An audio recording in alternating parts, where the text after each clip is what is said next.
Facebook gets pissed. All right, we're live now, so let me kick the recording, and we're ready. All right, let's go. 3, 2, and 1. All right, guys, welcome back to another episode of Persuasion by the Pint. I'm Jonathan Taylor, along with Sean McCool, and we have a special guest in the studio today, Mr. David Dutton. Thank God, one and only. Yes, thank God, the one and only. Yes. You remember when Nick Nolte did that in that movie? And they started dancing when they're trying to steal all those cars. And he's like, it was the weirdest scene. It was so weird. I was like, really? That's Nick Nolte. Nick Nolte was in a weird scene? Wait, no, not Nick Nicolas Cage. Nicolas Cage. You know, where they're stealing all those cars and stuff. Oh, yeah. Yeah, right at the with the song right before they go out to do their thing. Yes. Yeah. He's so weird, man. Yeah. He is like a Nick Nolte, a younger Nick Nolte. So. Yeah. So today we got David on today. He's been on before. We're going to be talking because I thought about we were talking before the show. This is a recent book that I've been reading called the Hype Handbook, and I'm reading through it. It's called. I recommend any of our listeners grab. I like that it matches your hat. It does. Look at that. You're getting very good with your accessories. I like that. I planned it. Yes. 12 indispensable success secrets from the world's greatest propagandists, self-promoters, cult leaders, mischief makers. I mean, that's pretty good. I would have never thought of mischief makers, and boundary breakers. So this guy likes alliteration, so I like him. I like it. Yeah. Whoever this guy is. Well, my copy is now on the way. So. There you go. It's on the way now. But David, there's some examples because I mean we're not going to get into the specifics of your business, but I want you to share on this. We'll get into after we talk about our beverages, but some cool stuff you've done recently to kind of tap into, the whole promotion. And I talk about there's an example in here. I think about and I think Sean and I have talked about this example before, but. That whole idea of using scientific discoveries and scientific principles to really market. So the whole idea of halitosis back in the day, people had no idea what halitosis was before the guy that invented Listerine came out with a product that basically I did not know that story. Beat halitosis, right? So, I mean, that's before that, no one knew what the hell is halitosis. Yeah. But after that, we all know. That goes back even further to National Cash Register Company. Yep. Oh, no. When they were trying to sell the cash register in the late 1800s, there was no demand. So what they taught the shopkeepers, and actually they had to teach the consumers to ask for a receipt that was printed and calculated correctly, which drove up the demand for cash registers. Who was telling them to get the receipt? How did they say that? National Cash Register Company. They did a propaganda campaign to get people to ask for this certain type of receipt that only a cash register could put out. Oh, because it was still old handwritten stuff. Yes. And that's how they started selling cash registers. That's very smart and crazy. Yeah. Yes. Awesome. All right, so we're gonna try to deep dive into some of this, but before we do that. We got some beverages we're going to be talking about. David, you got something? I know you got something good on today. All right, so mine is it's a David Dutton special. I do like this stuff, so I ran out of beer. So I just got home, ran out of beer. But dude, I had Coors Light, so nothing like fancy. I had Coors Light, so that would have been depressing anyway. But it tastes good, and it gets you drunk. But but here, and we add a rum. That's my drink of choice. But this is straight Fireball, and I love Fireball. I wish it was stronger. Like Fireball is not that strong. Like I was kind of when I finally looked at it, I just liked the taste. But when I looked at the bottle, I was like, oh, that's not super high proof or whatever. So, but anyway, and I will say I have a Fireball Jolly Rancher because it tastes. You dropped a Jolly Rancher. I dropped a Fire Jolly Rancher. They're hard to find. I actually Amazon, and it tastes good. It makes a difference. So who came up with the whole idea of dropping a Jolly Rancher in there? I don't think it was me. There's a red hot there's a drink that we make at Christmas that it's like apple cider or something.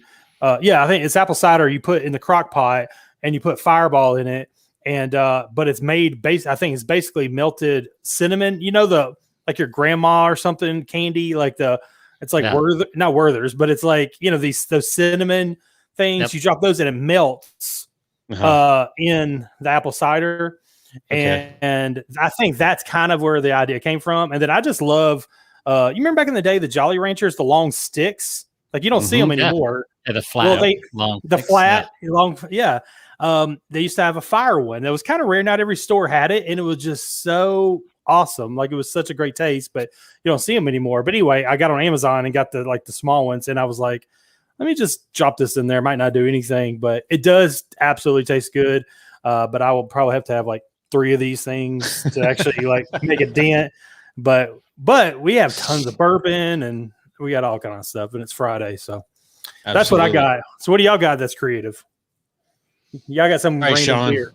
All right. Yeah. So I've been waiting for this one. Jonathan got sick last episode and bailed on me. But so I was at Total Wine doing perusing the beer section, trying to find some new stuff.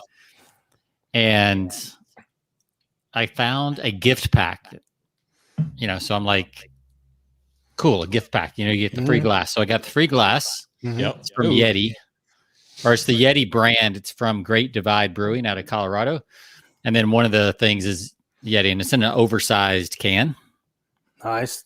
So it's like a 1 pint, 3.5 ounces or something like that. Mm-hmm. So this is an Imperial Stout.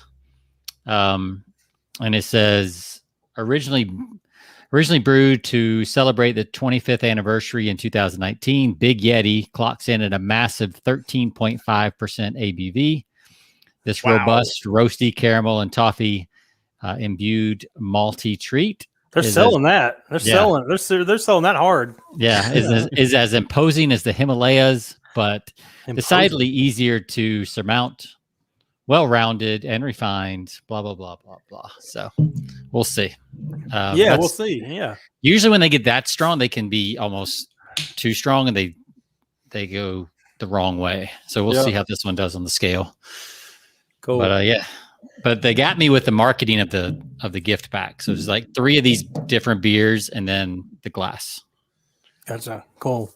So what was that total price with the I was like $22, like $22. That's not bad. Oh, dude. Yeah. Okay.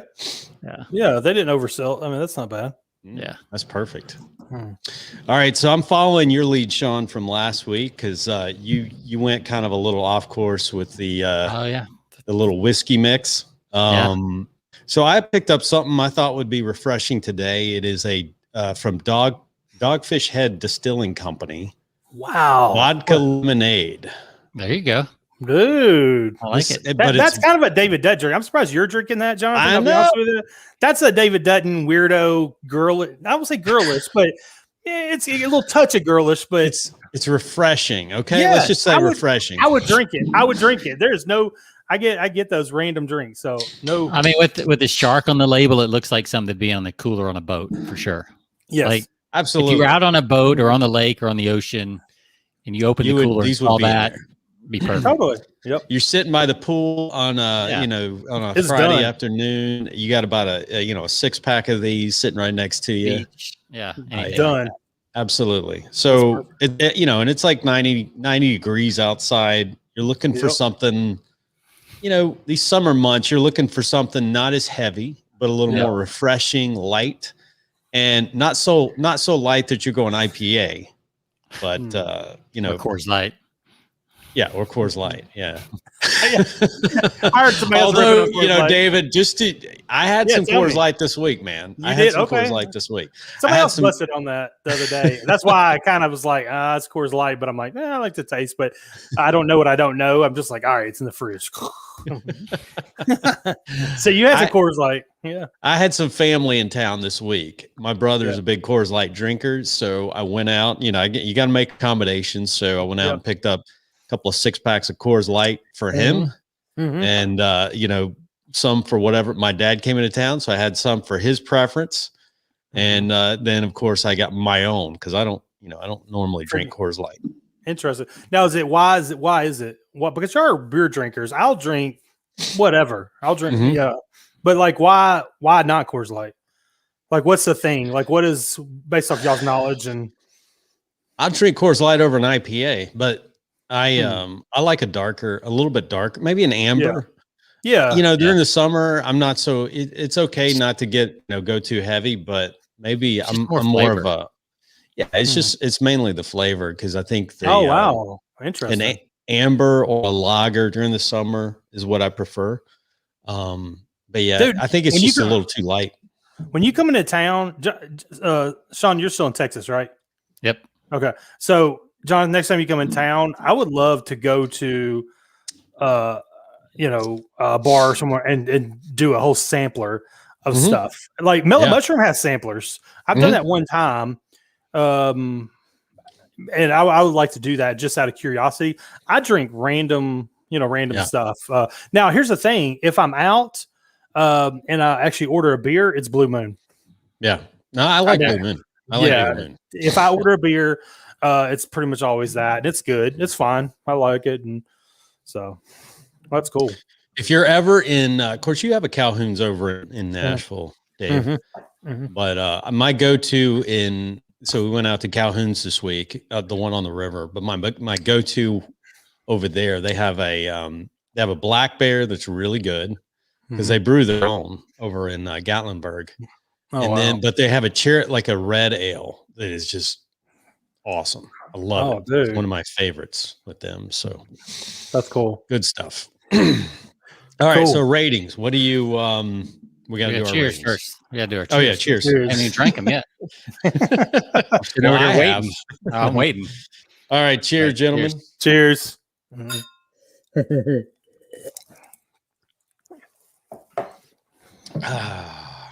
That's good. This makes me, I love a good do you ever drink an Arnold Palmer? I don't. It's iced tea and lemonade. So this reminds me, although it's not iced tea, but the lemonade reminds me of a good Arnold Palmer. The one I had last week, that's what it tastes like. With the whiskey and the lemonade. The one I had last week. That's what it tastes like. Yeah, that's cool. What about I'm going to give this one. I'm going to give I'll start with mine. The vodka strawberry honeyberry lemonade from Dogfish Head Distilling Company. I'm going to give this a solid 4-5. It's really good. All right. Nice. Good summer drink. Yeah. Nice. All right. Dave, how about you? Oh, mine. I mean, for me, you can't go wrong with Fireball. So I love it. I mean, that's why there's nothing else in it besides the Jolly Rancher. So I mean, look, I just drink it straight like it's water. I mean, it's good. How would you rate the Jolly Rancher? Exactly. I know. So I think this one was made on a Monday and not a Friday where they hated their life. The employees did. So yeah, I'm going to go with the 4 out of 5 on with the Jolly Rancher because the factory workers did a good job of making the mold. So. All right. That's a fine palate right there. He can taste the emotion of the worker on the day. That is a refined palate. So you got to give it a number, David. Oh, based on based on the palate. Oh, the palate. Oh. So I'm gonna go 5 out of 5. I like. Wow. Yeah, I'm gonna go 5 out of 5. I love. I mean, it's. Yeah, I mean, I drink that. I drink that like not too many 5s on here, man. Yeah, I mean, I'm sold. If this was rum, it doesn't have to be perfect. It would be the same thing. It's just good. It's perfect for me. It's got personality and yep. So, all right. So I'm going to give mine a 3.5. It's just a little. You know how when you get these imperial stouts, they start getting over 10-12%. They start getting a little cough syrupy tasting. You got a little bit of that going on. It's got a little bit of that cough syrup kind of taste to it. So it's a little heavy, a little sweet. but I'll finish it. Would you say 11? Just 11%? Oh, it's 13. 13. Oh, crap. 13.5. So yeah, it's a little breaking strong. out the big ones, man. The big ones. Tell you. I'll ruck it off tomorrow morning. So there you go. Yeah. So 3.5. 3.5. All right. That's fair. That's fair. Right. Cool, man. Well, David, let's talk about, let's get into some stuff. I want to jump into the topic. Let's talk about some of the stuff you're doing right now. So here's my disclaimer. Anytime that, you and I, and Sean have done interviews over the years, I always bring the heat. I'll tell everybody kind of what's going on. But I've got another business that I don't want to name yet. Eventually I will. And I'll come back on here if you want and drop that business and all that. But I will talk about what I can with what I'm doing without giving away the niche and the name of the company, because people will rip it off, and we want to be way ahead of people before they know. Once they see us making money, they'll be rip-offs. So I want to kind of lay low. I don't even talk about it on social. So it's not just y'all. Like I literally don't even talk about it on Facebook or anything, but I will talk about some of the marketing or, if it touches, I will totally do that. So, so just to recap, sold replaceyourmortgage.com last August, after suing business partner. And then, been kind of laying low, just waiting to start the new company. And then, I bought some houses since then. I've been laying low. Honestly, I've been pretty bored. First world problem, whatever. I'm not going to even go in there. But it's gonna just kicking back, buying some properties, man. I mean, living the life. I mean, we bought four houses since last August or whatever. But now, thank God I got those in, because you can't freaking buy anything now. But so we're just starting the other business, and it's working. We've done pretty well now of just testing, and but we outsource things. We have a team, so I say I'm just bored, So I've been doing these other projects, just random stuff with my a buddy of mine has a fence company and a garage ceiling company starting and things, and so just because out of boredom, he said, "Hey, look, I'll give you 50% of what I bring in, or what you bring in." And so I just been kind of doing side projects, while I'm doing this, because I'll have to write about 20 emails this weekend. But so I'll work some this weekend just because or whatever. But it's just little bits. It's not a lot of work, because we have a team doing the tech, doing the graphics, doing the Facebook ads.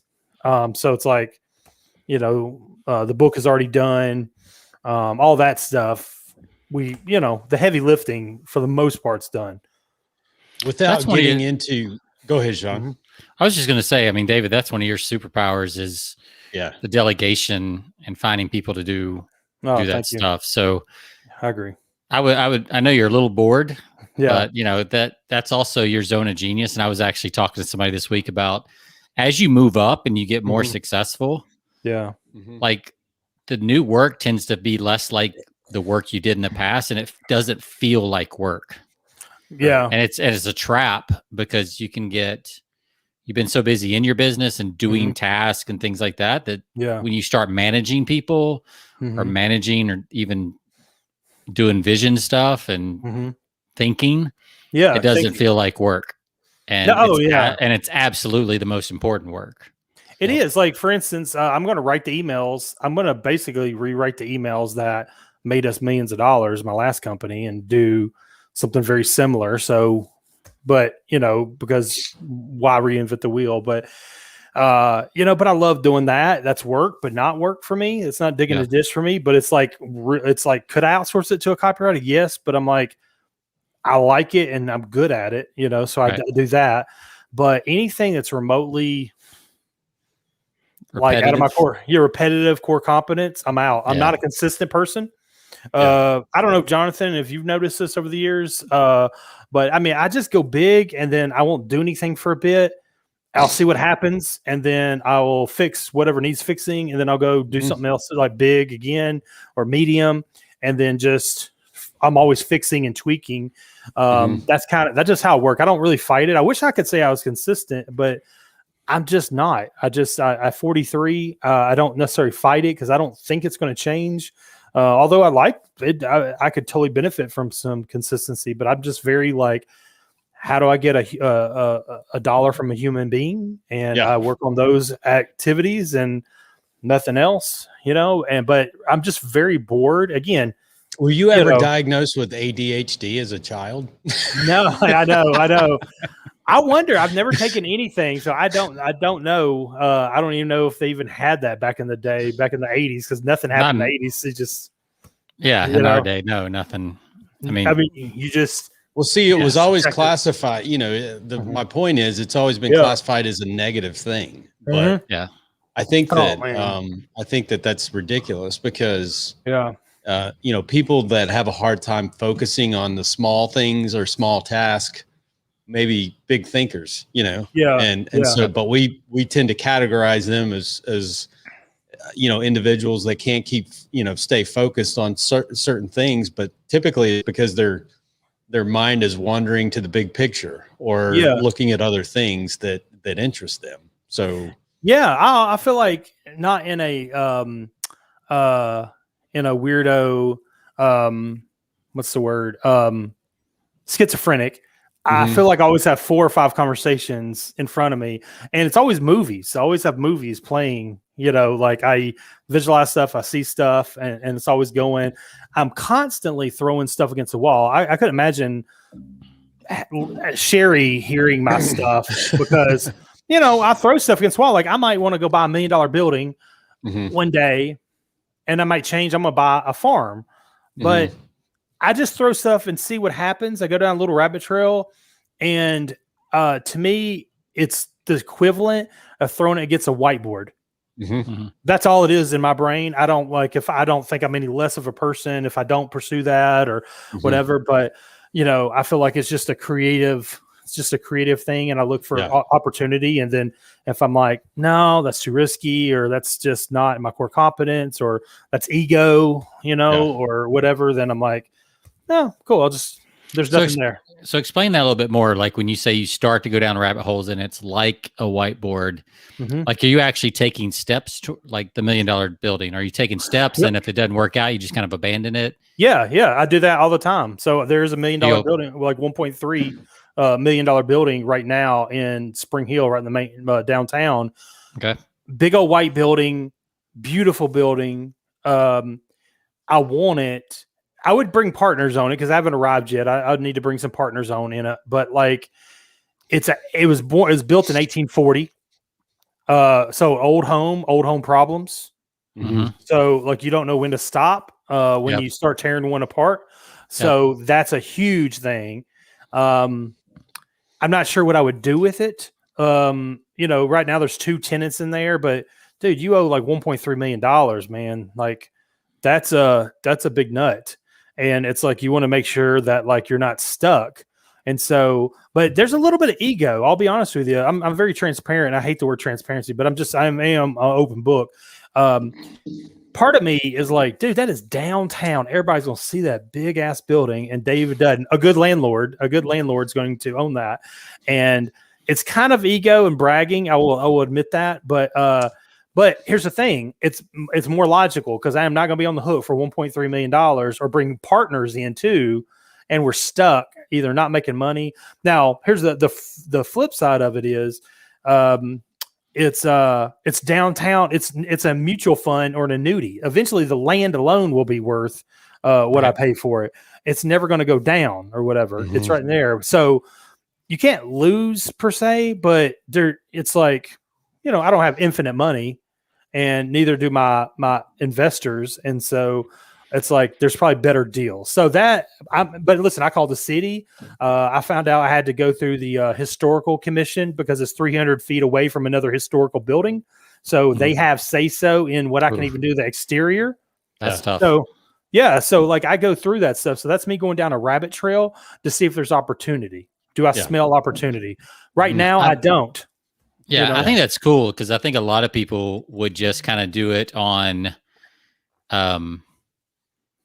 just on the whiteboard, myself included. Right. And I think it's cool that you kind of take the whiteboard out into the real world and I've done a tour. There's probably a product name in that, like the 3-dimensional whiteboard or something like that. Right. How to get your ideas out into the real world. Subtitle. There you go. I'm just like, go. I did a tour of the building. We're not trying to waste the person's time. I mean, I can raise money. I'm not worried about raising the money, and I put my own money into it too. But I would just, want to fill the owner out and, possibilities. And I'm bouncing ideas. I'm asking other successful business owners in Spring Hill, what do you think should go there?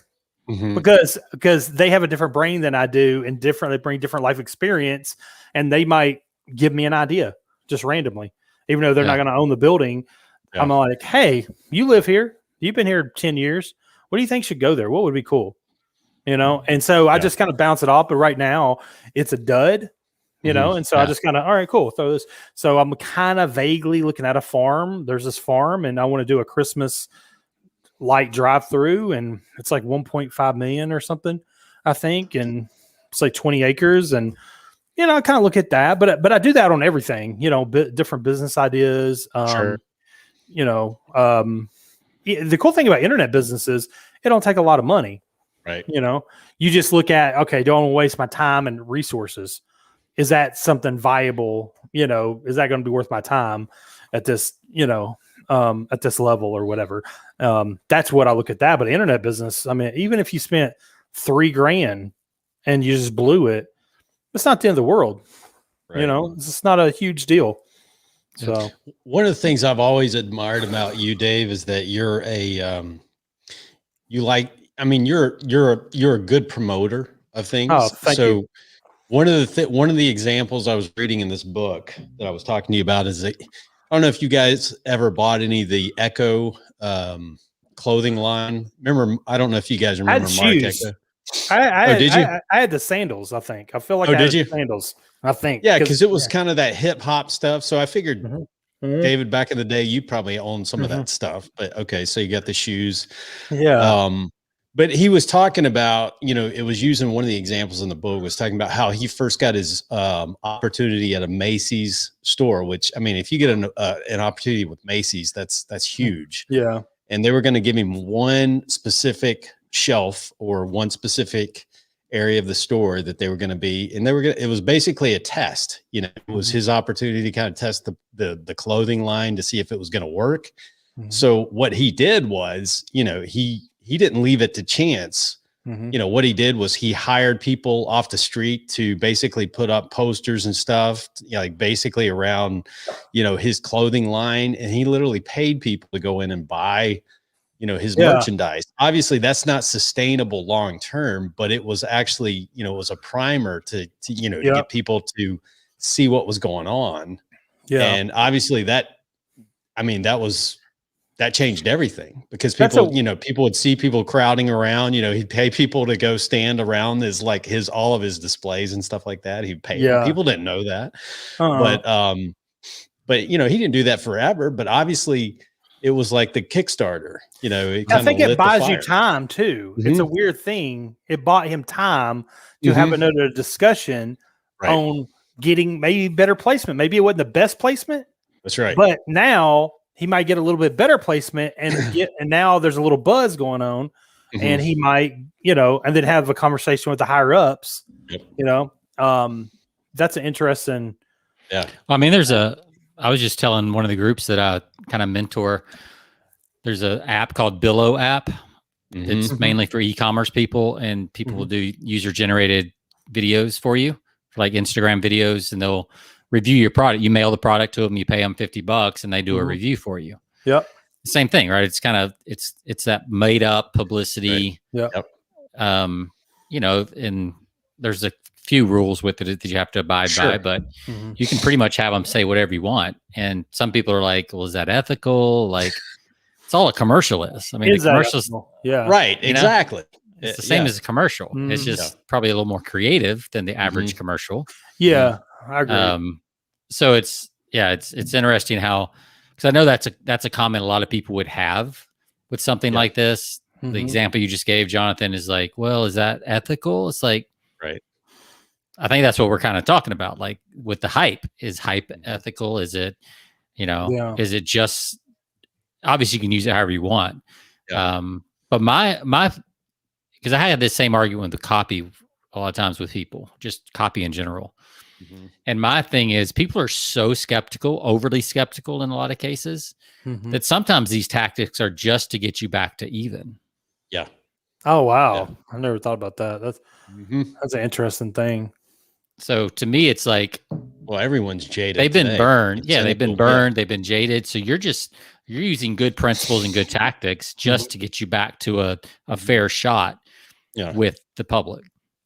I'll tell you one thing we did in our last company, and I don't say things. I don't think I'm a bragger.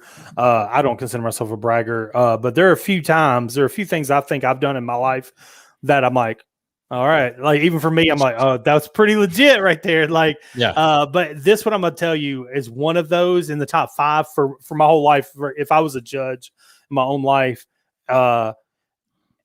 similar along the same lines, we gave away $10,000 in our last company, and where we had like, I don't know, 5,000 clients that paid us $2,400 to $4,000, and then we needed more testimonials. And so we just said, hey, if you fill out the Survey Monkey, which is free, surveymonkey.com survey, fill it out, then you'll be registered. We're going to give away $10,000. So basically like one $4,000, and I think the 6 other drawings for like 2,000 or $1,000 or something like that. And so it was total of 10,000. And so we had a handful of winners. And so they did the survey, and and we check mark, you agree, you allow us to use this in our marketing. Yeah.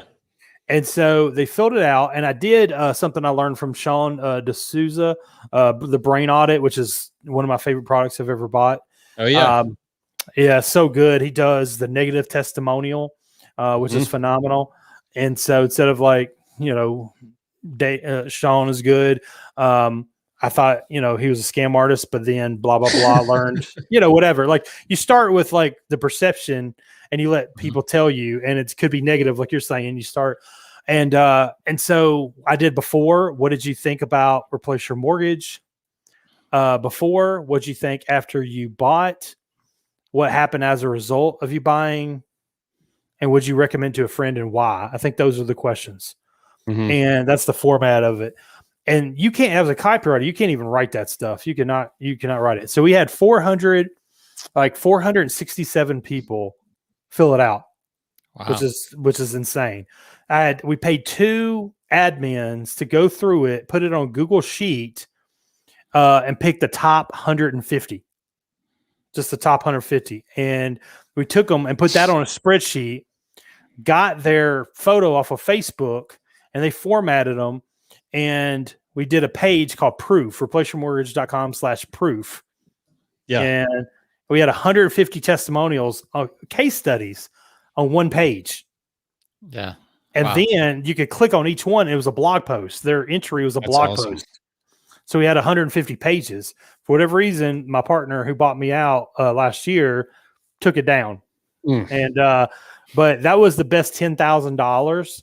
Because, dude, that we had to only get like 2.5 customers to break even.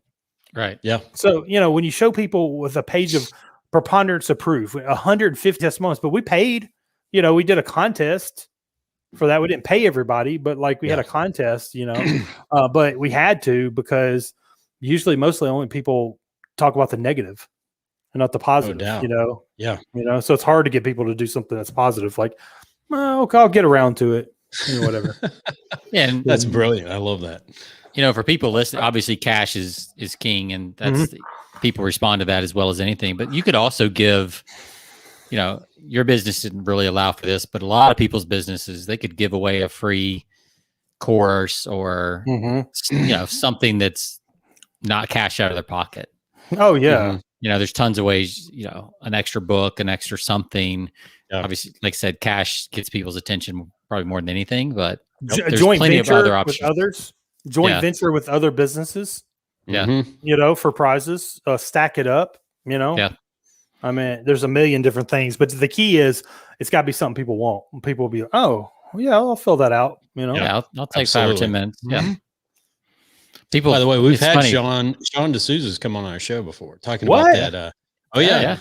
Yeah. Dude, he did the customer brain sequence. That was awesome. Oh, was yeah. really good episode. Yeah. He's been around a long time. Yeah. We're friends on Facebook now, and it's funny. Like, I mentioned him the other day just because I posted a negative testimonial somebody saw the other day, and he's a smart guy. Like, he is.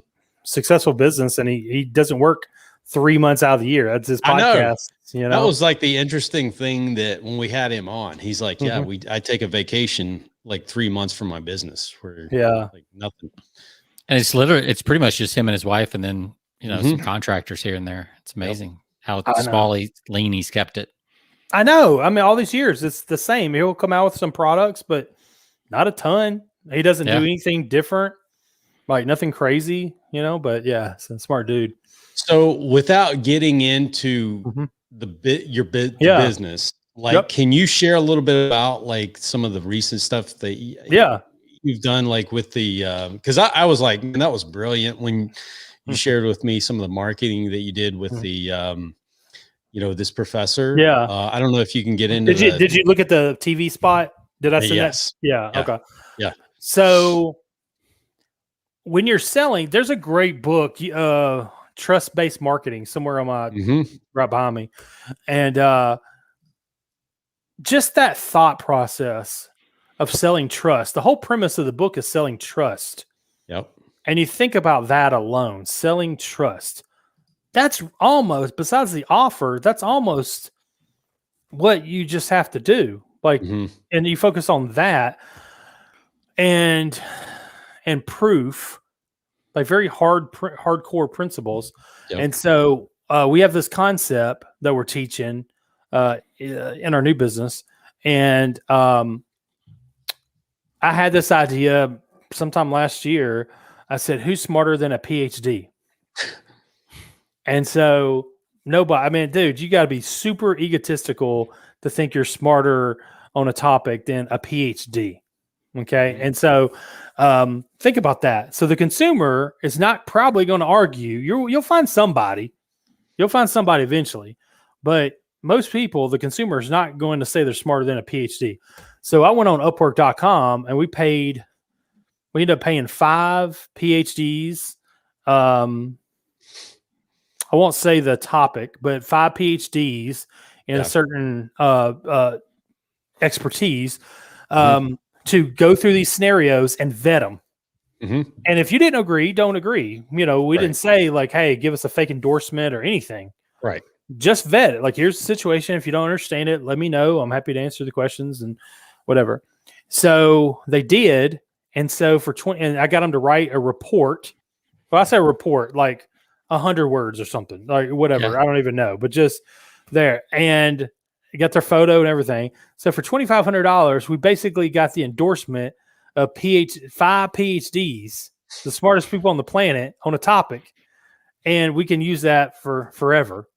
Okay. That's awesome. That's where it started right there. And I got that on Upwork.com. You'll be surprised what you can hire. Yeah. So we wanted to do TV in our new business, my partner and I. And so now I'm okay being on TV. I mean, I wish I was in shape like you guys or whatever and stuff, but somehow I'm still fat and I'm just like, but I am comfortable on video. I'm fine. If I had to, I would have got on TV. Not a big deal. But you know, I'm like, maybe we can find somebody better. So we're like, what if we can get one of the PhDs to be on TV for us? Now, sometimes smart people don't have social skills. You can't get everything unless you're Jamie Foxx or Robert, freaking Iron Man. Yeah. You know, whatever that cat's name is, Robert Downey Jr. Yep. You know, Jamie Foxx and who else? Like, that just oozes talent that is just stupid. Like, they work on their craft. Charisma. They don't even have to work. I mean, they've honed their craft, but they are naturally just stupid gifted. But you know, the PhDs, a lot of smart people don't have social skills.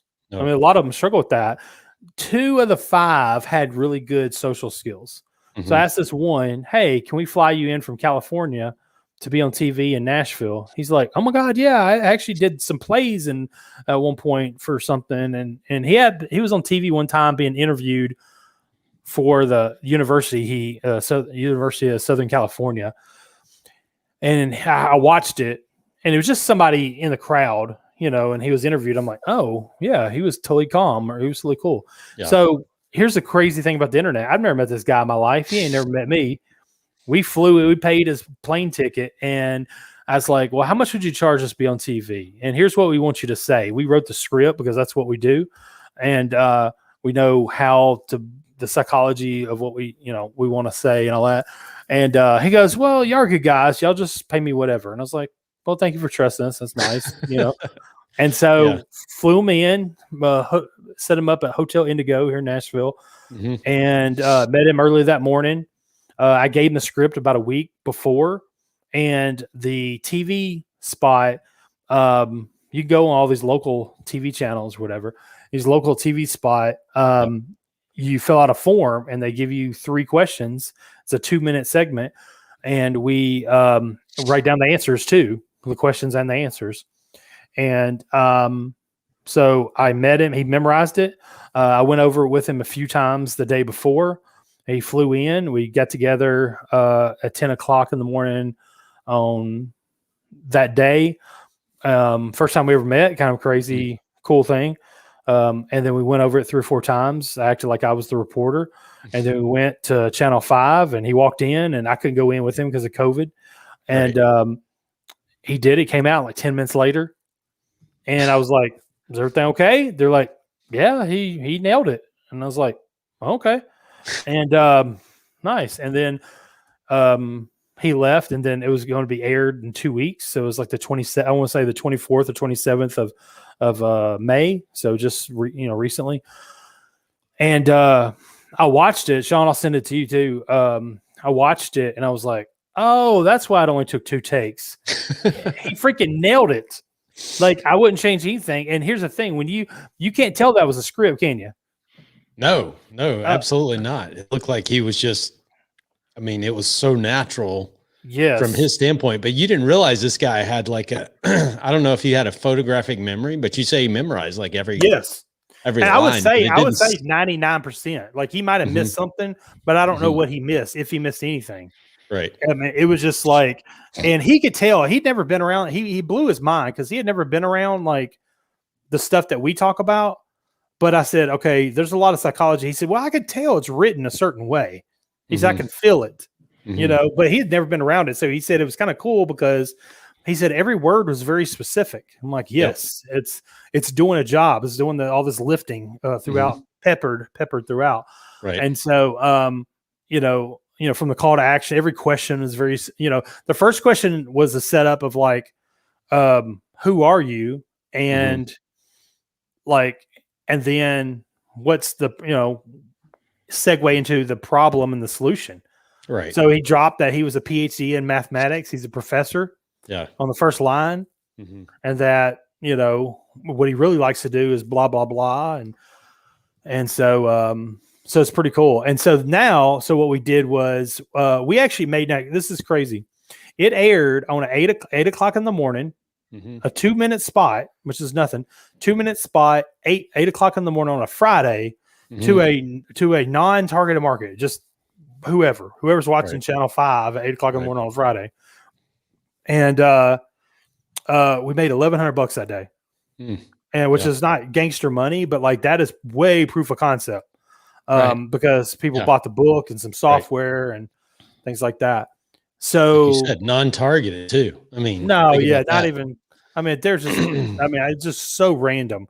And so now we got the video file, and we're going to start running Facebook ads to that. Right, which is the whole purpose of you doing that in the first place. That was it. Really wasn't like the front end. That was just gravy right there. Yeah, it's probably on Channel 5's website too right now, but we don't really care.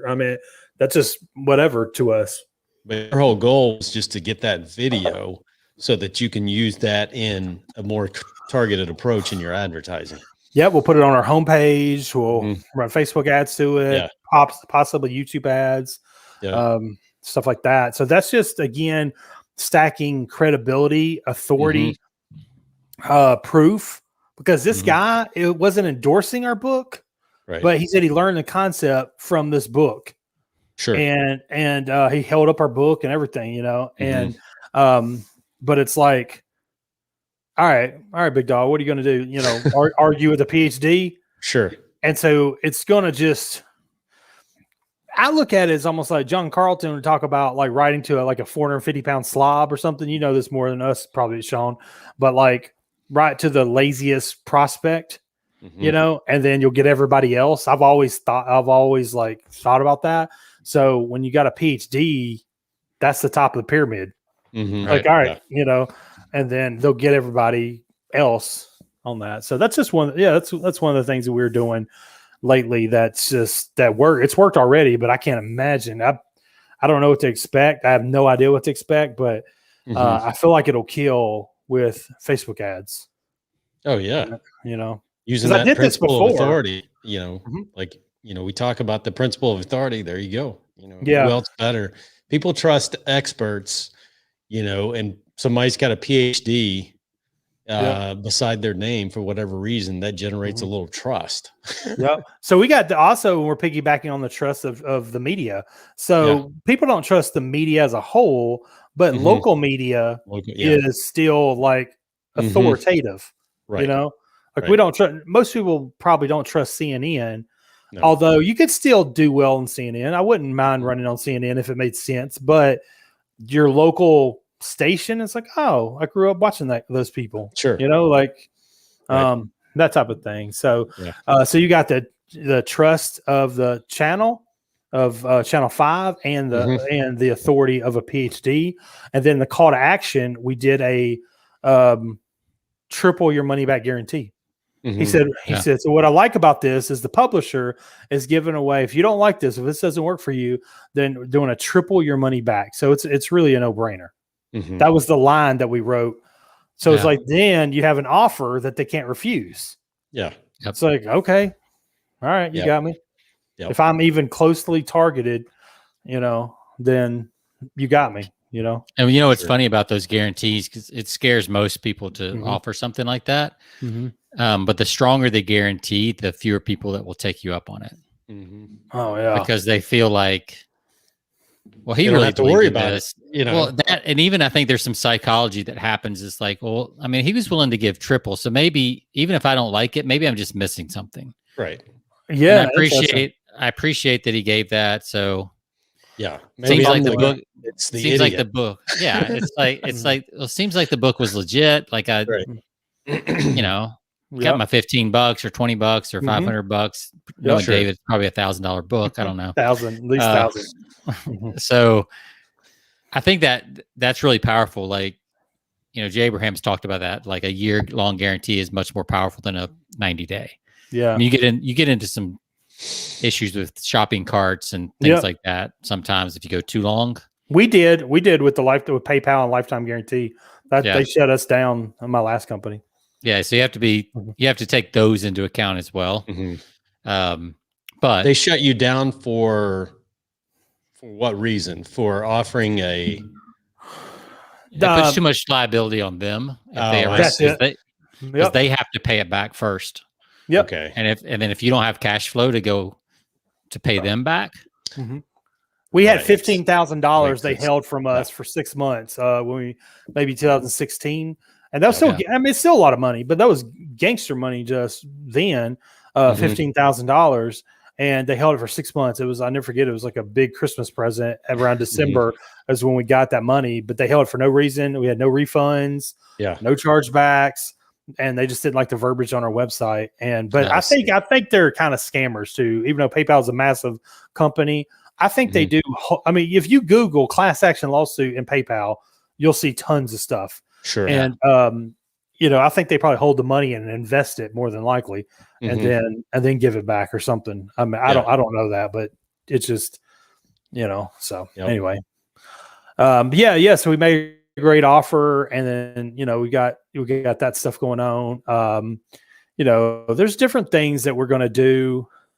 I talk about I've mentioned before, you've used advertorial before, which to me are fascinating. I know that, I don't know if you've used any lately, but I know, years back I think when you were starting out in the business, that you use some, which are fascinating, because I remember when you sent me a copy of that advertorial that you did, it was done really well. Oh, thank you. Almost to the point where it felt like you were reading a news story. But sometimes it's hard to tell, but obviously, most advertorials are labeled, if you read the fine print, that these are not stories, but my partner has more experience in it. I've never really got to run one. I've used some on a small scale, but I've never ran traffic to it or anything. But my business partner has done it quite often. But I feel like the niche we're in, it is ripe to do that. It is ripe. Like, I think like we will do that and see what happens. He has way more experience from media buying and things. And so I'm going to just see what he says on that. But there's so many angles that we could play on the advertorial thing or whatever. So I'll definitely keep you posted as we do that. Yeah. So what else they talk about in and that thing, that's interesting too. It's like, for people who don't know, an advertorial, it looks like an article. And I have several. I have a big black file cabinet full of like USA Today advertorials and things like that. And there's just ads in the newspaper. I used to read them in college, and I've kept them for 20 years. Right. And I just pull them out because they're just so, to me, it's art. It's like beautiful to me to see how that's laid out, because the average person will read it on probably a subconscious level. They're just reading it. But for me, it's like, I know what they're doing there, and I want to see what words they use, the layout they're using, the offer they're using. There's a lot going on there. Right. But one of the things, go ahead. They put advertorial at the top because, they want people to know it's not a part of the newspaper or the website or whatever, but they're still powerful. Even the TV segment says sponsored by our company, but it still works, and, people read it. I'm reminded, like, if we get into like controversial advertising or marketing like that, and Sean and I we've had segments on to talk about controversy and marketing. But I was reminded, you guys probably read that book by Ryan Holiday. I'm trying to think. Trust Me, I'm Lying. Yeah, Trust Me, I'm Lying. Yeah. Remember the Tucker Max? Tucker Max book or movie that they were doing.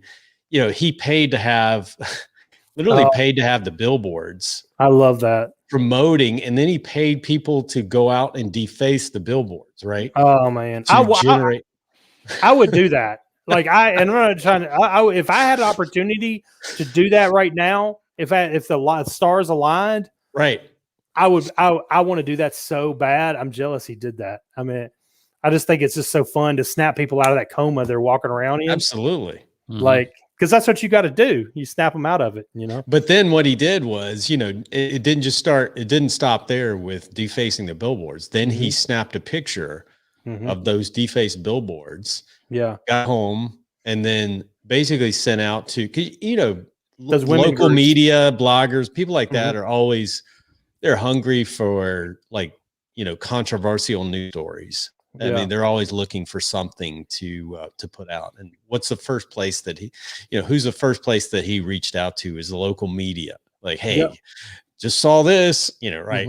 Just saw this as I'm driving home. Apparently people hate this guy, blah, blah, blah, check it out. Yes. And seeding it.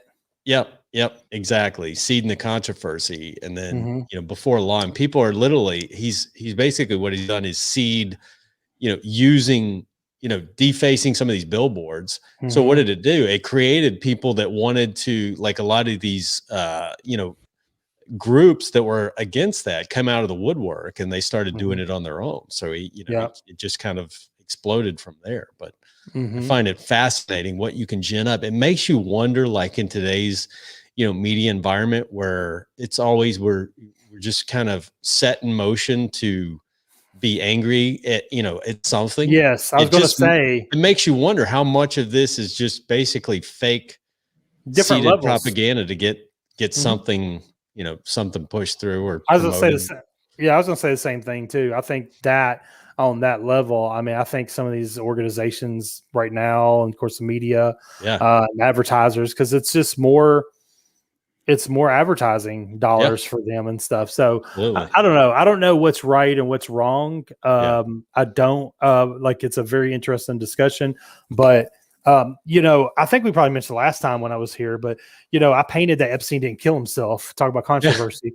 That had 1.2 million views in 24 hours. And that's the only time I've ever really went. That's obviously definitely the most viral thing I've done. I wish I could. I think about it all the time. I want to do other things. But I thought about doing stuff like, I remember David Fry talked about I think it's a furniture store back when he used to have his marketing best practices newsletter 100 years ago. And he talked about a furniture store that would run ads in the newspaper that said like, Republicans get 50%. I'm making this up. Republicans get 50% off furniture this week if they come in. And it's like, it's so polarizing. You're going to get that 150% to run, the other 50% to be pissed. And I'm going to boycott whatever. Boycott who? Boycott ABC Furniture Company, and that type of thing. But you got to be careful because you want to be labeled, and social media now. I mean, social media wasn't even around then, right? But you got to be careful. I want to do that, but I don't think I ever will because the politics is so deep or whatever. Yeah. But I have the same fear, but at the same time,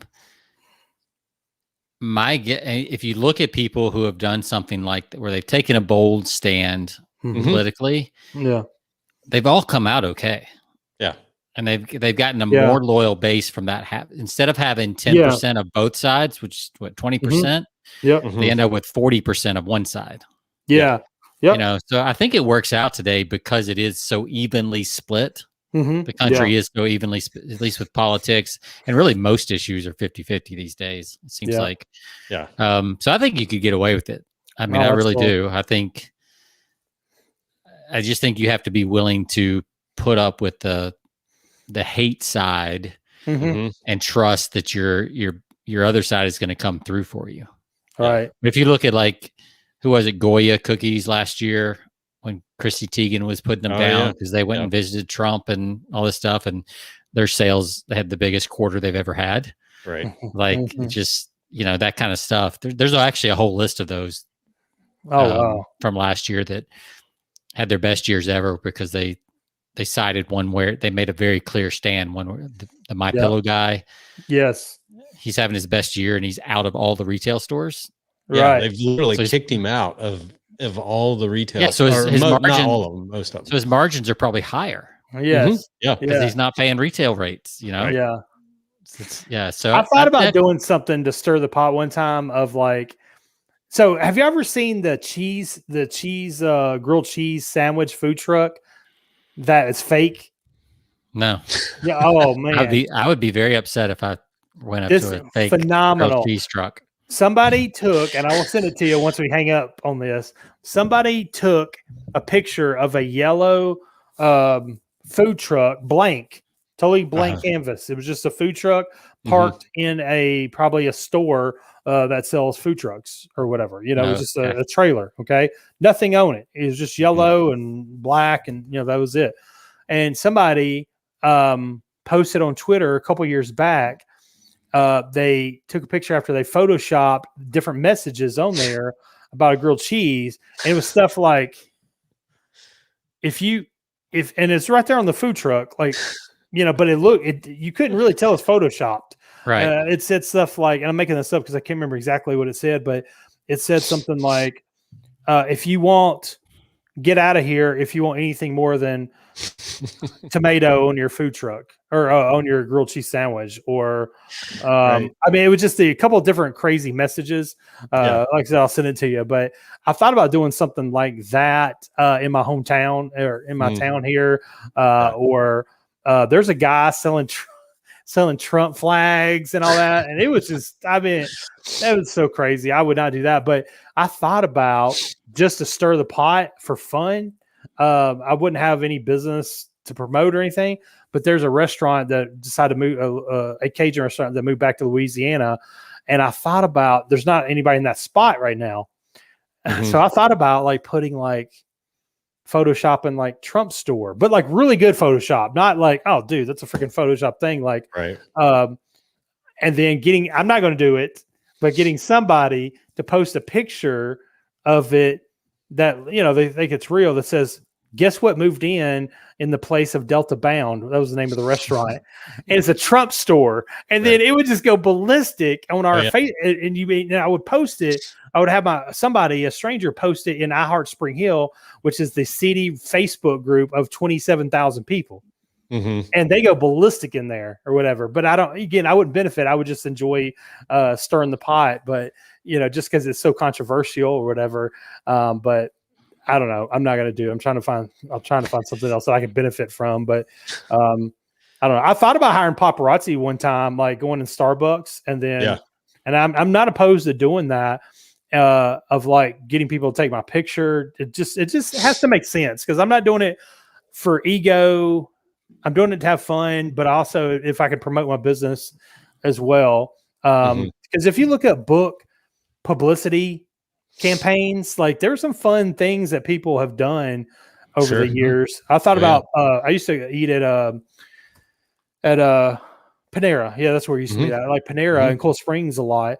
And now I don't know how busy it is because I don't ever go, especially because of COVID. But you know, it was a happening place. Well, I thought about paying like 30 people to go in there and read my book. Yeah. You know, different people. So every time you go by a booth, somebody's reading your book. Or, like not too much, but enough to where like that's a lot. Then you get a couple people to do videos, Instagram videos, like, what's up with all these people reading this book? You know, like they're filming. Yes. Like, you could. I mean, but you know, we talk about that like it's crazy, but that's exactly what a lot of these big Madison Avenue campaigns do. You know, the more creative ones. Yeah, maybe not the big ones, but kind of the middle level guys. Yes, yeah, that's the kind of stuff they do. Yeah, I mean something to get people's attention. You know, I know what's his name, Virgin Galactic dude. You know, he drove a tank, which is huge. He drove a tank through town one day years ago. Tesla. I mean, Musk putting Tesla in space, right? Yes. Yeah, that's right. Yes, I forgot about that floating Tesla right there. Yeah. So I don't know, man. I love, like I said, I'm sitting here, like I'll show you with my P.T. Barnum original. You can't really see it really well. Oh, there we go. P.T. Barnum original posters and things. Those like are that. awesome. Thank you. I think they're beautiful. One of them over there says the world's largest gorilla ever exhibited, and it's just like I love how hype the that world's is. Yeah, exactly. Ever. And they didn't see that back in the day. Like we could see that on YouTube right now. We can go to YouTube and pull that up and whatever. Back in the day, it's like going to these small towns. Don't even know what that is. Like, you know, and this is the world's largest. And I just love that whole having fun. One of my favorite stories on publicity, I know we're rambling here, but it's fun, but I think he had hippos. I want to say it's hippos. I read about in one of my P.T. Barnum books. And he said, free, you can go see the hippos or whatever, once in a lifetime chance. And people would go. But what he did was it was free, but he put them on like New Jersey or something. He put them in New Jersey, not at the museum, put them in New Jersey. And he rented out all the boats to get there. And he charged 50 cents to go see the thing. So he dangled a carrot in front of him. Wow, this is amazing. Free. Cool, I'll go. And he rented ferries. He rented all the ferries for the day. Right. And so they had to pay him to go see them. And I just I think that's that's what the freemium model is, you know, that Agora uses, and a lot of these people that's like, here's this amazing thing, and they sell the heck out of it. And they say, oh, by the way, you get this free. All you gotta do is try our subscription. Yeah. I mean, that's the old Sports Illustrated, you know, free football phone method, right? Yeah. I'll send you this free football phone. It's amazing. Cool. Yep. You know, and it's free. All you gotta do is subscribe. Yeah. Have you seen that guy? Look up CEOhat.com. Belcher. I think it's Perry Belcher. Look up CEOhat.com. Yeah. Kind of genius. Hey, if you're a founder, if you're a CEO, get this hat. It's free plus shipping. Mm-hmm. Well, he's getting people to raise their hand that are founders of companies. Sure. Yeah. And he's gonna sell them other stuff. I haven't ordered one, but like I thought it was so genius to get them to raise their hand, and that's kind of fresh and new. Not everybody's doing that. Yeah. And just dangling the carrot. So well, it speaks to people's worldview.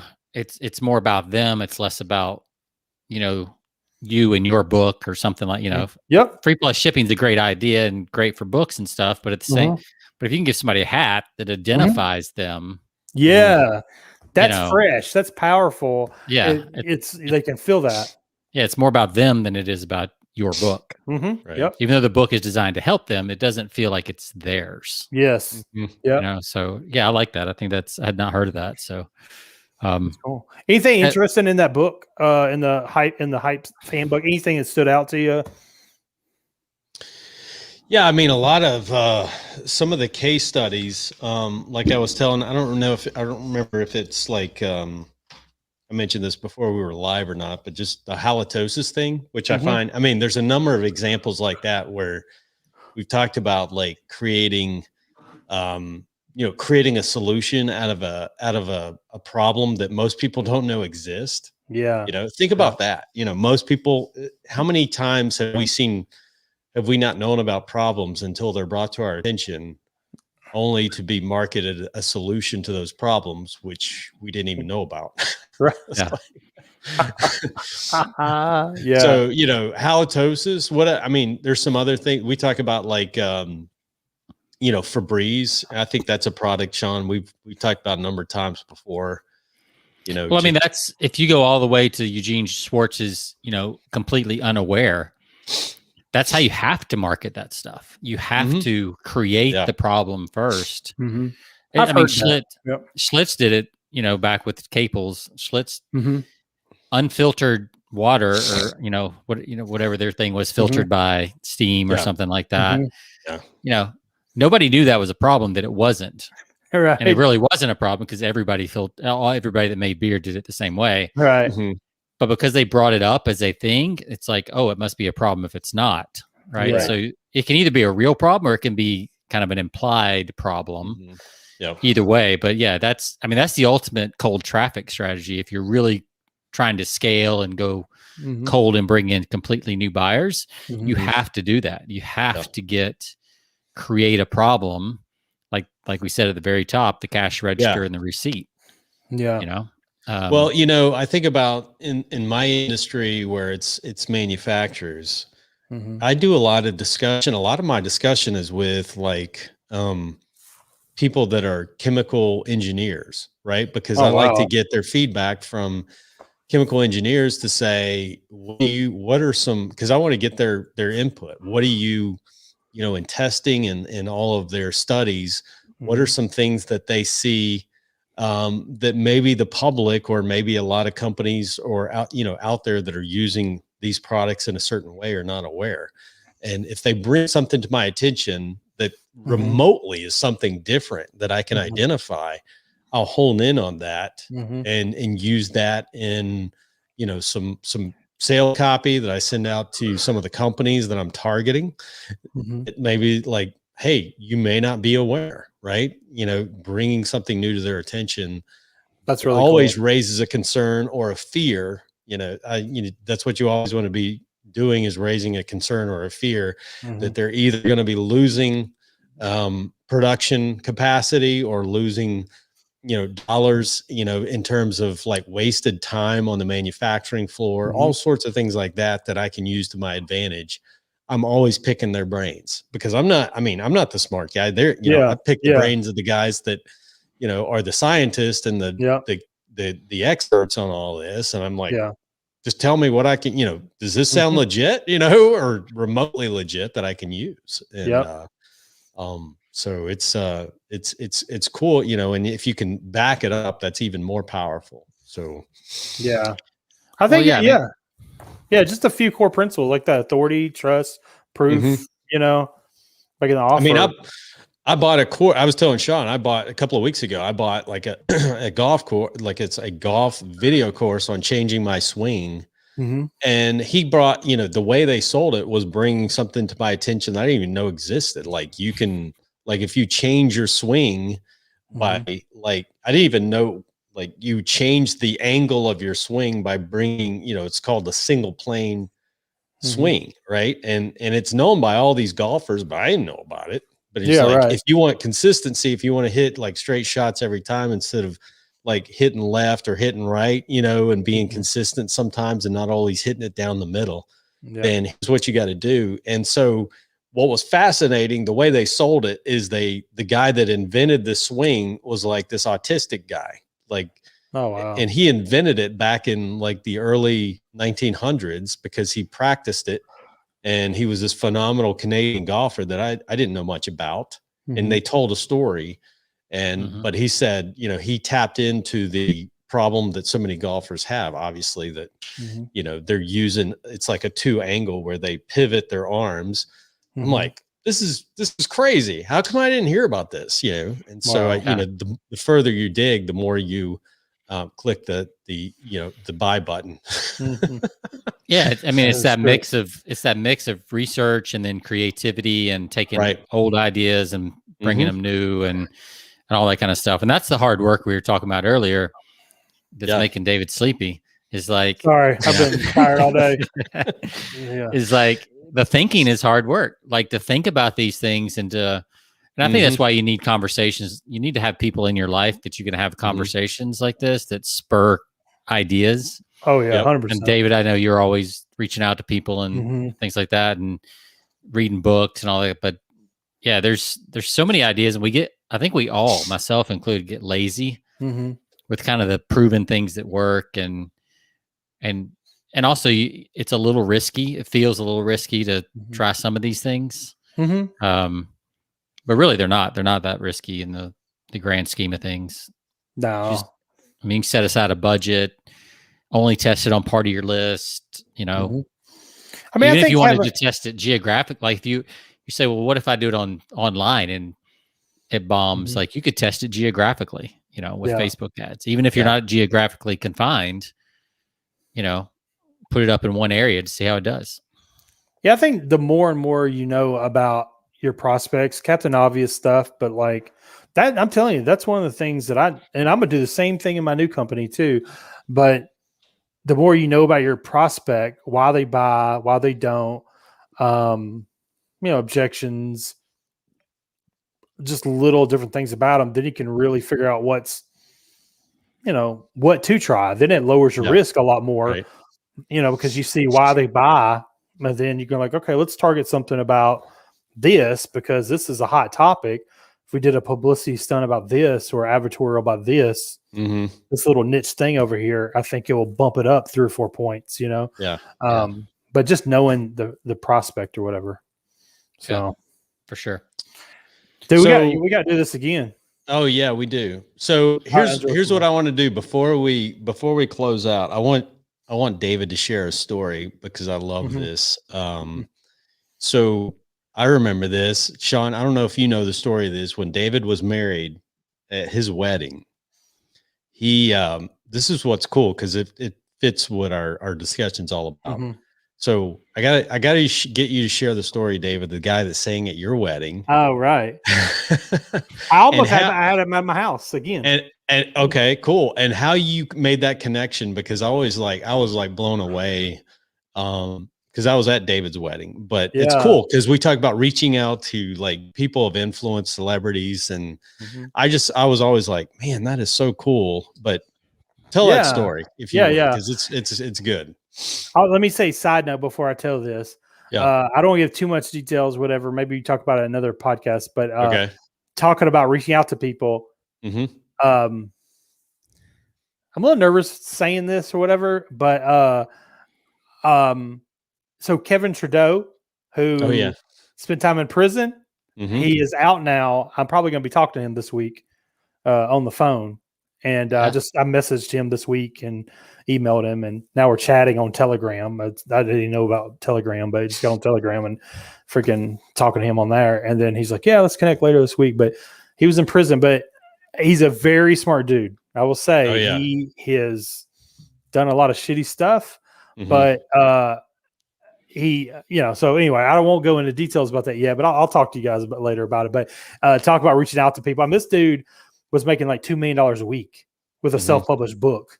Yeah. I mean, just crazy stuff. But anyway, so I reached out to him. I reached out to him in prison, sent him a copy of my book, and we started talking in prison. So he recently got out in first of the year, right? January. Yeah, he did. Yeah, January. I messaged him and I was like, hey, are you still in Alabama in prison? Because I almost went and met with him.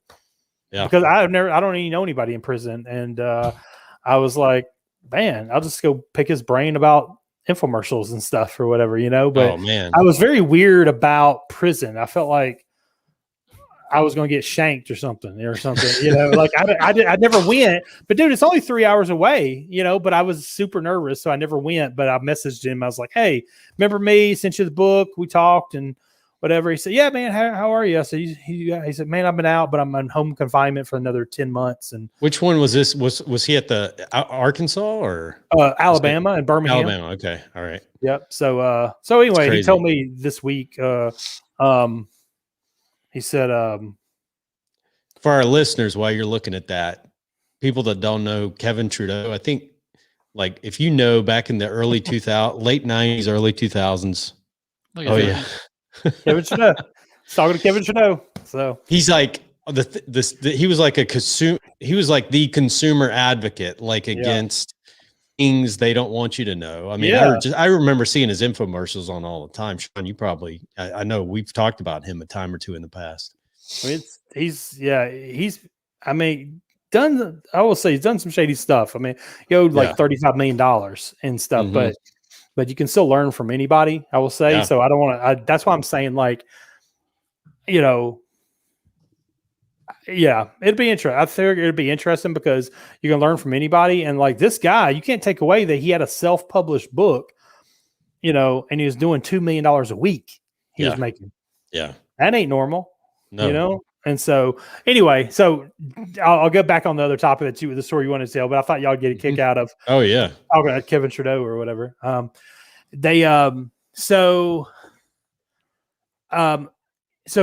I was 17, I really want to get married. Not desperate, but at some point I want to get married. And I saw this video by Doug Stone, Old School Country. He had like probably 20 number one hits. I'm a huge guy. He had a lot of drama in his life. But if you look up Doug Stone, you'll see him. But he had this song. It's so beautiful, man. It's called I Never Knew Love to This Moment with You. His voice is so stupid, ridiculous, amazing. Yeah. He lives in Texas, by the way. He was coming to the house. I got him to come to the house right before COVID, 2 weeks before COVID. And I think the world shut down. And I could have had him this month because he's singing at the Grand Ole Opry, but it's just not good timing for us right now. But I had like 80 people come to our house to hear him sing or whatever last year. But so anyway, I thought, you know what? I'm never going to get married till I feel that way about a woman. These words, when we get off here, y'all should go listen to the song. It's just, it's amazing. Yeah. And so, kind of fast forward, I didn't get married till I was 30. And so, I just, took a while to find the right person and whatever. And I said, you know what? Most guys don't really care about the wedding. I didn't really care about the wedding that much. Like I didn't have, we got to have these flowers and, whatever, like it's whatever. But I was like, I want this song played at the wedding. And, but then, I was 17 then, fast forward to 30. I don't settle for anything. Like if I want something, I go get it or whatever. If I want it, if I want to talk to Kevin Trudeau, I'll just smell him a book in prison and start talking to him or, whatever. And so anyway, I didn't know I was a person that didn't settle and, I had no idea who I was going to be at 30. I was like, I'm not going to just get a cover band to sing I Never Knew Love. That's just not who I am. Right. I'm going to get Doug Stone. And so, Now, granted, he's not as big as he used to be, but he's still like, if you look at Wikipedia and look at his hits, he's had a tremendous career. Right. And he's older now. So they had CMA Fest, I think it's called CMA Fest or something, fanfare in Nashville. This is in like 2009. No, 2010. Yeah, 2010, because I got married in 2010. And I found out he had his own, I was on his fan club, and I'm not a super fan, but I'm like, I love his stuff. It's amazing, but I'm not like a rabid fan, but I was on his email list, and I messaged, I was like, I found out that he was going to be there, and he's going to be in one of those buildings. Like, they each have their own building, and, for their fans. So I'm parking in the parking lot, and let me say this too. I didn't have a lot of money. I was making a living, but I wasn't making gangster money or anything at the time, but just, normal money, whatever. But anyway, so I pull up, and dang, if I didn't see him and his wife in the parking lot. And I did a double take. I was like, oh, he's just parking like a regular person. And so I went and talked to him. I was like, hey, I was thinking about, I'm getting married. I'd like to have you sing. Can I, he's like, well, call this guy. He said, nice to meet you. I'll see you inside. He said, call this guy named, and let him, talk to him or whatever. And that was his agent or manager or whatever. Okay. So I'm waiting in line, dude. I'm the youngest by freaking 25 years or something like that. Everybody had gray hair in there. And so I'm in line. I call the guy on my cell phone. Hey man, I'm in line. I would like to have Doug Stone sing, and we'll see how much it costs. He's like, well, and he was really rude. But he goes, man, it's going to be at least $5,000, not counting a band. Like that's with no band. Oh, yeah. Okay. And then we just kind of hung up. But he was a jerk. Yeah, he was a total dick. And so anyway, go in. Finally they let us in. He's playing his music. I'm sitting at the bar. I'm by myself. Sitting at the bar. He decides to take a break. And he comes out of the bathroom, or is going to the bathroom or something, and he comes by the bar and says, hey, Doug, so I did what you told me to do, and that dude was a total jerk to me. So here's my business card. I have $2,000 in an envelope sitting on my desk, and if you'll come and play one song for me in my wedding. And I still remember his eyes. I mean, he was like 3 feet away from me, and his eyes were really big, like, oh, this guy's like serious, like, it's not gangster money, but it's like $2,000 for one song. Right. And so anyway, he goes, okay, tell you what, call Robin. And that was his wife. Call Robin and we'll talk about it or something like that. So long story short, had a conversation with her, let her know what I was doing. He thought it was a sweet, cool thing. She did too. She probably had an influence over him too. Sure. And then long story short, nobody knew about it. I didn't tell anybody. And then we're at the Vanderbilt something club. There's something we rented out. And we did the first dance or whatever. And I went and made an announcement. I said, I've never been a guy that settled. It took me a long time to find the person that, I want to be married to. And so my next guest has 4 million number one records, or 4 million records sold. He has the Grammy nominated, blah, blah, blah. And even Sherry was like, I mean, I'll be honest with you. I almost tear up telling the story. Yeah. I'll be honest with you. Because it's one of my favorite moments of my entire life because it was so perfect. And I said, my next guest, boom, boom, boom. And she was like, what? And then freaking Doug Stone just showed up. And people, right. I mean, Sherry's parents didn't know about it. Nobody knew about it. He was just in the back room. So he sang and he made the song, personalized it with her name and everything. And he said, look, I know you only paid me for one song, but you go ahead and I'm just going to sing a few more. I said, oh, you do what you do or whatever. And so yeah, I got him to do that. And then last year I messaged him, and it's been like 10 years, or 10 years wedding anniversary or whatever. And I was like, hey man, I messaged on Facebook. Hey man, do you remember me? I hired you to sing at our wedding, and he doesn't even do that. He didn't even sing at weddings. Yeah. And he was like, yeah, man, of course I remember you. Yeah, what's up? And I was just like, hey, I got some successful, wealthy people come to my house. Any chance I can pay? Like I saw that you're coming to do the Grand Ole Opry. Any chance I can pay you to come do a backyard concert for me? And he said, yeah, sure, $2,000. And he said, call Jimmy, my manager. He has a new manager now. And so I called Jimmy. This guy, Jimmy, is super cool. He's super nice. Mm-hmm. And we had it set up, had a contract, mailed him $1,000 as a deposit. And then freaking COVID hit.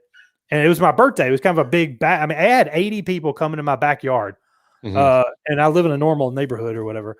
Yeah. And which is not, you don't usually have 80 people, but I had who's who of my town, mm-hmm. That's awesome. Coming and stuff. And so the other thing too, I think we talked about before, but I had Daryl Strawberry at the house. I was going to mention that. I remember seeing that, Daryl Strawberry. Yeah. And it's just, I told him, I was like, hey, you want to pick up some extra money? I mean, this dude came and became Daryl Strawberry, sat in my living room while I'm barefoot like a redneck, and but it's my house and I can do whatever I want. But like I'm sitting there drinking wine, and he had sobriety problems, and I did ask his niece, I'm like, is it okay if we have alcohol here? Because I don't want to be the guy that causes Daryl Strawberry to stumble. I don't want to be that dude. That's terrible. Yeah. He goes, no, it's no problem, and it wasn't. But dude, I was lit already, but it was so perfect. Like, because wine will get you lit for sure. Yeah. Oh, yeah. And but I remember him stroll up. I'm sitting in my library right now, and he strolled up in a green Lamborghini that I had my friend that rented exotic cars. He showed up and got out of the car, 6'9" frame, and he just looked me down. I mean, he could have been going to a KKK meeting for all he knew. He didn't even like go into people's houses. Like, you couldn't hire Daryl Strawberry to go to your house. And I said, look, here's my address. I can give you references, whatever. And wait, so you not only had him come, but you actually had one of the exotic cars rented for him to drive? Or? So part of my contract was I had to pick him up and drive him. Well, darn, I got to pick up Daryl Strawberry. Well, dude, I'm having networking. I'm having people in my house. Yeah. So I needed to stay because it was my house. Mm-hmm. So I called my buddy Jonathan Bowman, who owned Music City Dream Cars. Hey, can you pick up Daryl Strawberry for me? What? Okay. Like, what should I pick him up in? Awesome. Well, for me, being poor, being like a normal person that doesn't drive own Lamborghinis, I'm thinking Lamborghini's cool. Right. He had a green Lamborghini, mint green. And I was like, just do that. Perfect. Well, I didn't think he's 6'9". So he's folded up in there. His legs are like this, like, folded up in there. And he gets out of the car and he's like eyeing me down, not arrogant, but like, okay, what am I about to do? I don't know this dude. I'm about to walk up in this guy's house. Yeah. He said, what do you want me to talk about? I'm like, dude, you just be Daryl Strawberry, man. Like, sure. Yeah. And so he preached, and dude, I ended up getting my video guy to Facebook Live, and like 3,000 people watched it. And that's awesome. It was amazing.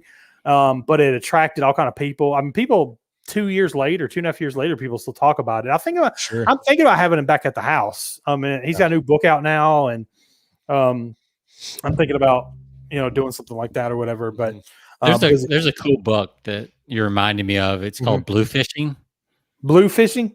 Yeah. And it's this guy's story where he does stuff like this for people, where he'll just call people up and he'll make things happen that aren't supposed to happen. Mm-hmm. And some of the stuff he pulls off is just like next level stuff, but you would really enjoy it because you already do it. Like, what is he got like a secret? I mean, here's I will say he does talk about it. I mean, he talks about it in the book how he does it. Yeah, I'm gonna write it down. I will say, once you get a snowball, once you get one or two, like for instance, so you ever had Gigi's Cupcakes? You ever heard of Gigi's Cupcakes? Yeah. So she's local. So I just messaged her on Insta the other day, and I was like, hey, can you? Now she has like Gigi's pies. So I just asked her, hey, can you come over to my house and I can pay you to cook pies for like a group of people, like successful people. And she said, yeah, here, give me a call.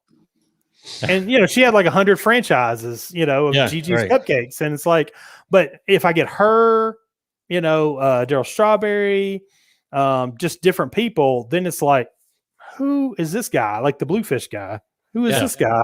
And then it gets easier to name drop. And it's amazing what people will do. Most people are just afraid to ask, celebrities, but a lot of times they're looking. That's the big problem is so many people are afraid they don't get many calls. Yeah. They get fewer calls than most people think. Yeah. Of people reaching out. Have you guys seen the Cameo app? Yes. Yeah. Yep. I mean, this is, these are old washed up kind of celebrities of all kinds of different stuff. And they'll do these shout outs for $100 to $500 or whatever. So just go, but I saw Gilbert Gottfried has a Cameo. Yes. And he's made a ton of money though, because he'll do like 10 or 20 a day in a couple hours. Yes. And he's making, $500,000 a year or something. Yeah. I know. Well, that guy, Brian Baumgartner from The Office, he made over $1 million. So so it just goes to show these you don't have to pay these guys $25,000. Obviously that's a one-off and you're not going to be able to use it for marketing. Yeah. But still, it just goes to show they're open to income streams. Yeah. Right? Yeah. I think if you're COVID. Yeah. And I think especially if they're a little bit older and a little bit, but actually that works better for some. If you know your avatar and they love 80s stuff. Yes. You can get on there and find all kinds of 80s stars. Yes. Oh, dude, I love that. Well, that's the thing. I look at it as a carrot. That's all it is. I look at or as a piece of cheese, as Dean Jackson would talk about.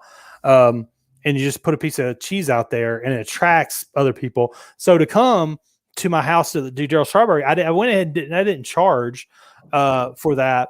I just said you had to bring beer or wine, and you had to bring you're the most successful person that I don't, because I want to use it to secure. To tighten my current relationships, and then birds of the feather flock together. And so I wanted to expand it. And so I almost doubled my network just right there. And so I connected people there too, not just me. I connected other people together as well. Yeah.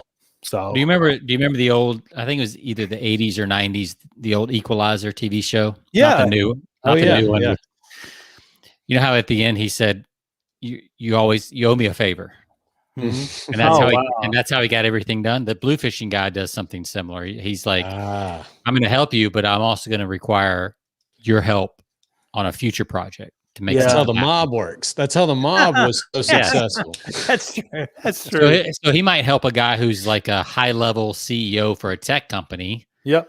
And then he's like, well, now I can use that guy's tech company to get this other thing done over here in the future. And he's got just this list. Yeah, where he can trade favors. Reciprocity, man. Yeah, I love it. It's pretty cool. Pretty cool stuff. Well, we reached out to when Tim and I did the Selling on the Green book. We reached out to Alan Mikowski. He's the former president of the PGA. And I'm like, oh yeah, I remember that. Yep.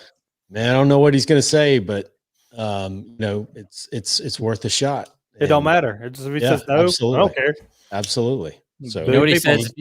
You know what they say if you don't contact him at all, right? I mean, they say nothing. Right. Absolutely. So even if you send them an email and they say nothing, it's the same thing. That's right. Exactly. That's true. Yep. So, all right, man. Well, thank y'all for having me. It's been fun. Enjoyed it. Yeah. Let's do it again. Like maybe let's pick a book at some point or something. I'd love to come on, and eventually I'll talk more about my project, but I don't know. Wait to the zeros. There's a lot of zeros happening, and then no doubt. So all right, well, cool. Plan. Thanks, guys. Man. To all of our listeners out there, you can find us persuasionbythepint.com. You can find us on all of your platforms, Stitcher Radio, iHeart, Spotify, you name it. And with that said, we'll see you next time. Sean, it's been fun. David, as always, it's a pleasure, man. Thank y'all. Good to see you. See ya. All right.